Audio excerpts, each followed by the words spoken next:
Hi, everyone. I'm Andrea Flack-Wetherald, and this is episode 11 of Lunch and Breathe, which is a weekly series I've been doing that's designed to help create a mindful moment to get your week started off in a positive way.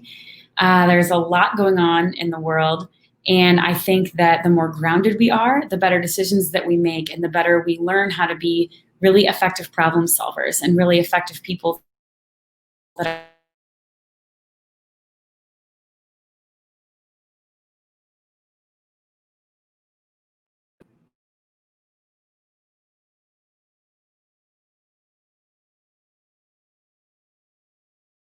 and to get centered and to get rerooted in who we really are and what it is that we want to be about as professionals and as individual people. So thank you so much for joining me.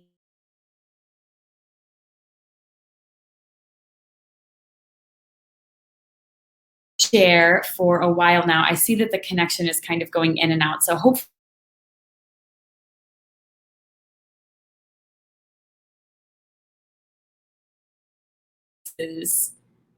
recover any bases that were missed in the comments or answer any questions. So the topic that I decided to share about this week is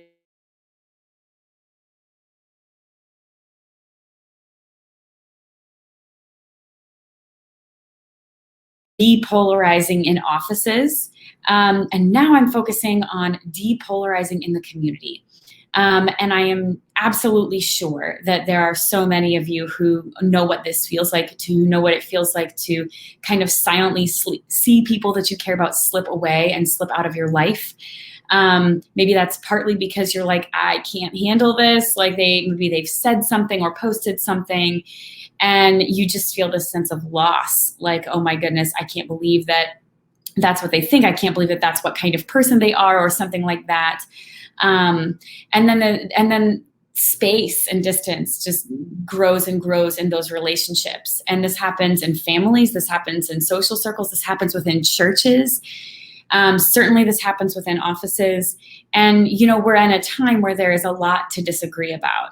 So what I want to share about is how it is that we can create the things that we really want in our lives. Because ultimately what we really want is not just to be right. Ultimately, what we really want is not to, prove to our friends on social media that we're the smartest or we're the most informed or whatever the case may be.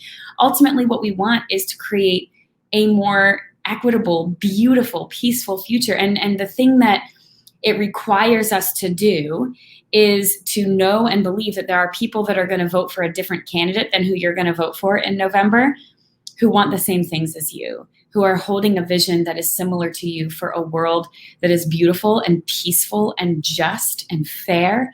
And it's a really critical thing to remember. And I know that that's hard to remember. So what we're going to talk about is how there's one act that can help us depolarize, can help us save our planet, protect our beautiful planet, can help us find a way to have productive conversations about the issues that are most important right now.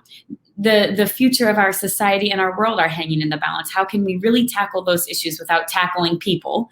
And how can we also find the things that we need, not just for the world and for society and for our children, but for us? What are the things that are important to you? What are the things that you want to see in your life? Maybe has something to do with a very tactical thing like a job.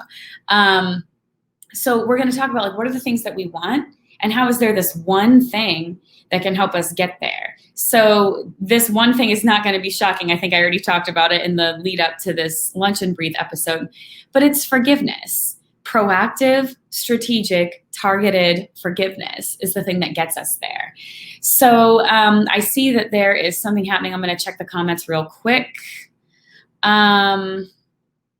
Okay, that is an unrelated comment, so we won't get into that. So how forgiveness ties into all of this is that ultimately what we need in order to achieve the things that we want for ourselves, for our children, for our society, for the planet, ultimately what we need is less venom, right? We need less negativity. We need less venom. That's the only way we're going to be able to work together, because it takes not just you and your friends to achieve it, right? We need people from both sides in order to achieve these things that matter to us.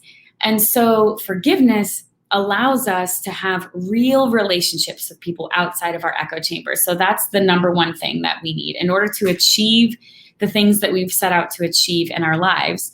We need to have real relationships with people outside of our echo chambers. And it has to be true relationships, not just, your Facebook friends, or not just you casually tolerate each other. Real relationships where you truly see the light and the value in this person. And forgiveness clears away the grudges and the resentment. It clears away the fear so that you're able to have that kind of relationship with somebody. Number two is that you need to be mindful of how often you're imagining self-righteous thoughts, or maybe imagining fear-based thoughts about other people. So I've talked a lot about imagination hygiene in my work. So imagination hygiene is your ability to essentially practice mindfulness. And notice, what is it that I'm believing about other people or about myself that is causing me to rehearse arguments that have never happened, that may not ever happen. And, I'm just imagining this person, and pretty much what I'm doing is conjuring a caricaturized version of this person that is just the most difficult, awful, and even if it's not awful, just the things that you mostly disagree with, right? The things that are most irritating to you about this person. And so you're attaching yourself to all of these qualities and thinking about that. Now, if we're not talking about just one specific person, people who are seeking to create something good in their lives do this too, by focusing completely 100% on all the negative things, all the the economy is struggling, and, look at my age, or I don't have enough certifications, or whatever, and telling themselves that's the reason why I'm not going to be able to get hired. That's the reason why I'm just going to have to get any old whatever job that I hate. Telling themselves this negative story by focusing on everything that doesn't work for them, and then just imagining job interviews that go horribly, or just imagining rejection letters, or just imagining disappointment, over and over. So what you do in your imagination matters a whole lot. Improvisers use imagination in order to create.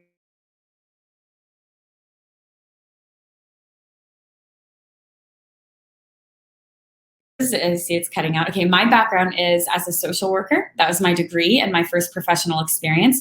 So this is the reason why I care so much about understanding what's happening in your brain while you navigate change. My first job was coaching people through the process of addiction recovery and smoking cessation. And so I care a whole lot about that. And I've had the honor and privilege of learning more about how we can make sustainable, lasting change in life. But then I've also had experience as a comedian, as an improviser, and that has been equally fruitful in my life, equally rich with understanding and how to be the kind of person that I want to be on this planet. Improv is a form of live comedy where everything is all made up on the spot. And the same exact skills that it takes to do that well are being present in the moment, rolling with change, listening to the people around you, collaborating with imperfect people, giving people grace for the times that they make choices that's not what you would have made, or for the times that they're inspired differently by the audience suggestion than the way you're inspired. So those same exact skills, that's what improvisers are doing in order to create entire worlds on the stage in front of you in real time with no script and all this stuff. Those are the same exact skills it's going to take to get us where we want to be as a society. And it's the same exact skills that it's going to take to get you where you want to be in your life. They're the same skills, any way you slice it. So that's the reason why I bring up improv. And one of the things that has been profoundly impactful to me in my journey as an improviser, who also, as a social worker with this deep background in change and in mindfulness practice, is this parallel between what you're doing in your brain. What is your brain conjuring right now? And if your brain is conjuring destruction, if your brain is conjuring negativity, and you're focused all the time on what's not working and on fear, you're not going to be able to have the resilience and the courage and the creativity to create something different than that. And so, we can sort of create self-fulfilling prophecies. So be mindful of what's happening with your imagination. I talk a lot with my clients about being the imagination police. And there are lots of different things that you can do to help yourself in that way. But if we want to walk the path of forgiveness, forgiveness is not this one-time thing. Forgiveness is a process of releasing limiting beliefs. So I'm sure those of you who will watch this video and who have seen a lot of my work are quite familiar with the way that I teach forgiveness is pretty different than the notion that a lot of people have about that word. So if you would like more information on the process that I teach about it, let me know and I can refer you to some videos from the past, because I don't want to just repeat information over and over.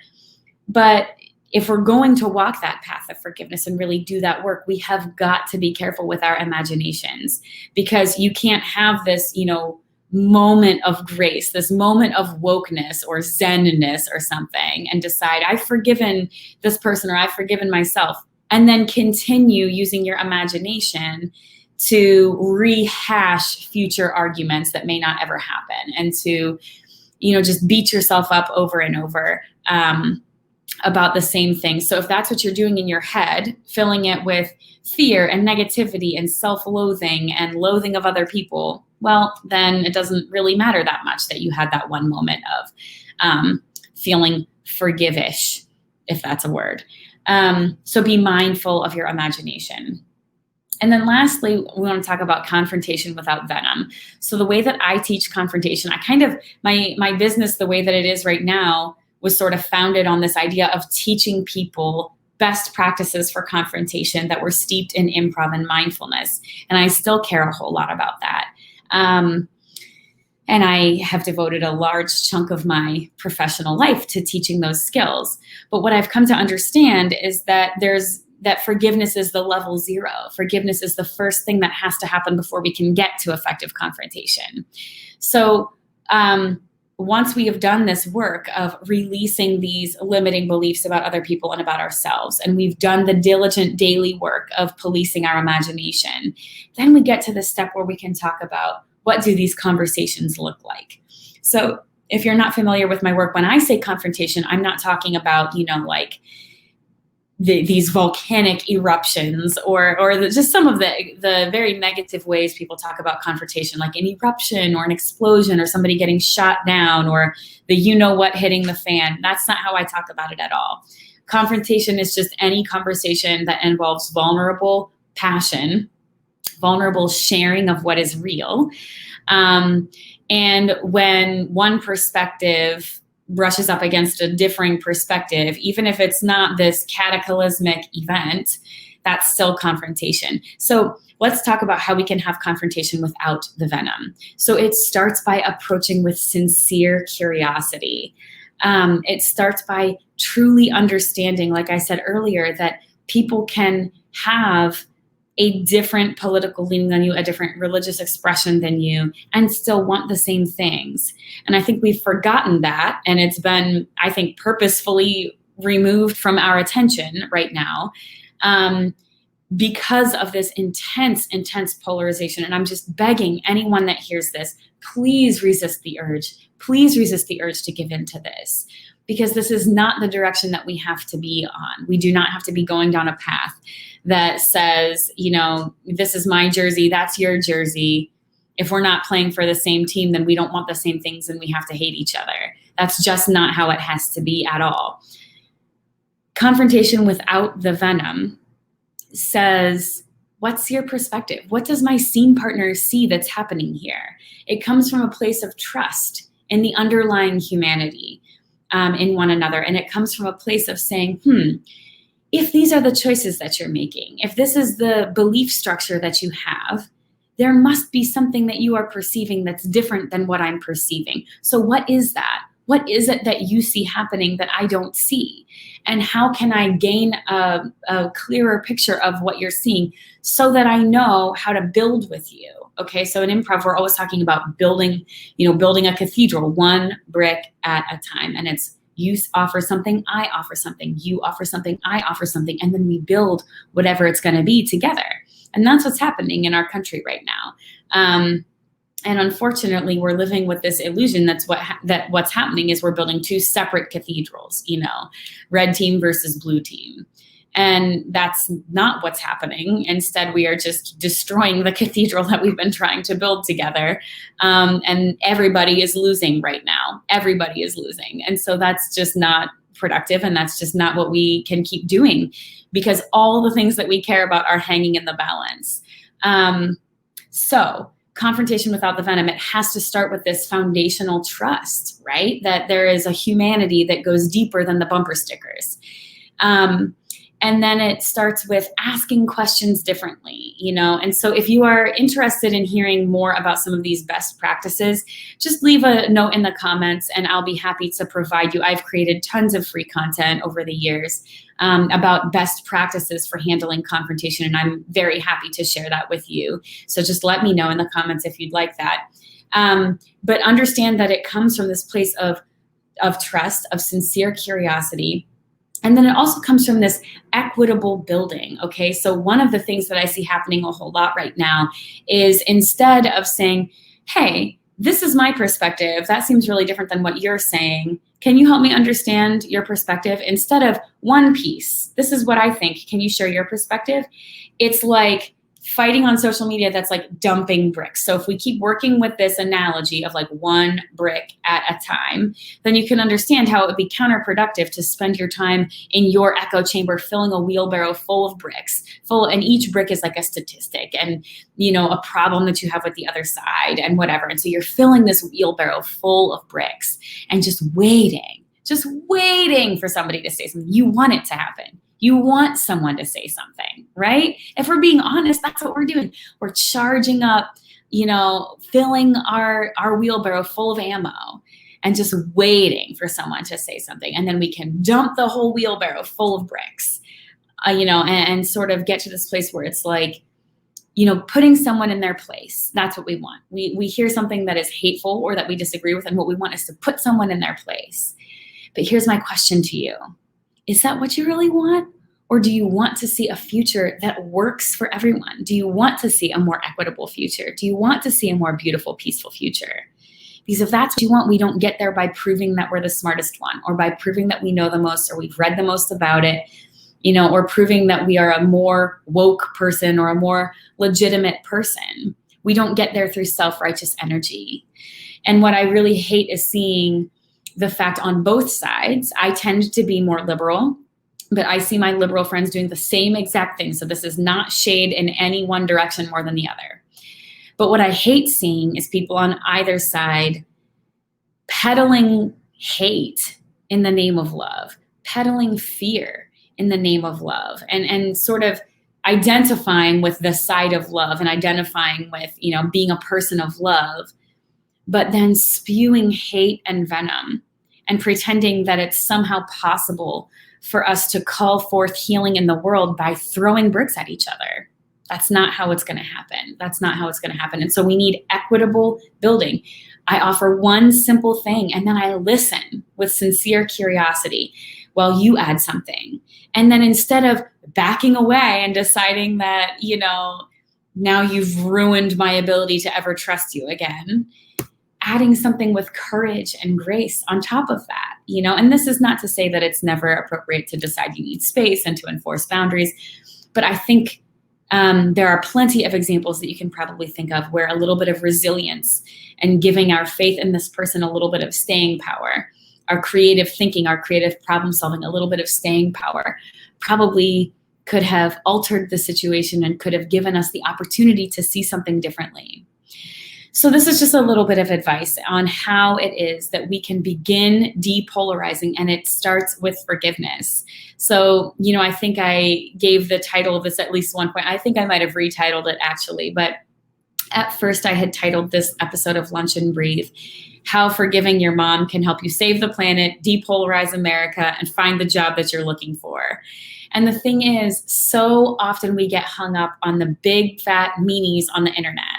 And instead, and we look over the opportunity to forgive very real people in our lives, very personal relationships in our immediate lives, and the way that that would create so much freedom. And it helps us practice, so maybe don't start with the most difficult thing. If fighting with strangers on the internet has caused your light to get extinguished, then stop doing that. That's not your work. If it were your work, it would be bringing you joy. If it were your work, it would be bringing you joy. And I'll tell you that in my work, for example, I have very purposefully cultivated relationships on a broad spectrum of political and religious leanings on purpose. And I have conversations daily with people that see things differently than I do. And that's on purpose. And this work brings me joy because this is my work. If you are not having that experience and you are feeling just completely deflated and your light has been extinguished, then that's not your work, because your work will bring you joy. So that's chiefly what I want to say. I want to land the plane because I'm at the time that I usually allot for these. But chiefly what I want to say is that the path that we're on is not working and is not getting us where we want to be. And we see that in our country. But I want to point out that what we see on a broad scale is it's the same problems, just like it's the same skills that help us with improv and help us with our advocacy work and such. It's the same skills on a micro level too.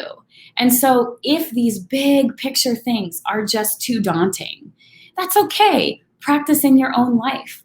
Practice with forgiving people in your own family, people who you love deeply, people who you've seen be more than the worst thing about them. Practice there. And then also, if the huge level things in the world is not where you can get started, fine. Get started in your own life. Notice the way that cultivating forgiveness of your boss, of your mean coworkers, or whatever, coworkers that just see the world differently than you. As you begin practicing these skills, you will find human people that are more than just the stuff that bothers you.